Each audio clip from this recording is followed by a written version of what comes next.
హాస్య నటుడిగా బ్రహ్మానందం స్టామినా అందరికీ తెలిసిందే.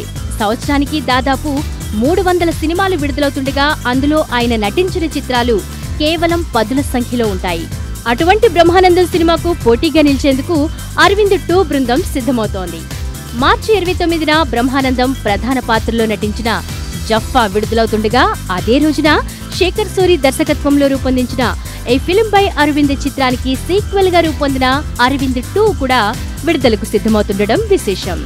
హాస్య నటుడు వెన్నెల కిషోర్ దర్శకత్వం వహిస్తున్న జఫ్ఫా చిత్రం కంటే శేఖర్ సూరి తెరకెక్కిస్తున్న అరవింద్ 2 పైనే అటు పరిశ్రమ వర్గాల్లో ఇటు ప్రేక్షకుల్లో అంచనాలు ఎక్కువగా ఉన్నాయి.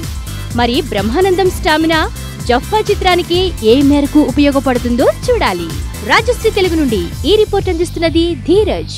మరిన్ని వినోదాల కోసం వెంటనే సబ్స్క్రైబ్ చేసుకోండి మీ రాజశ్రీ తెలుగు.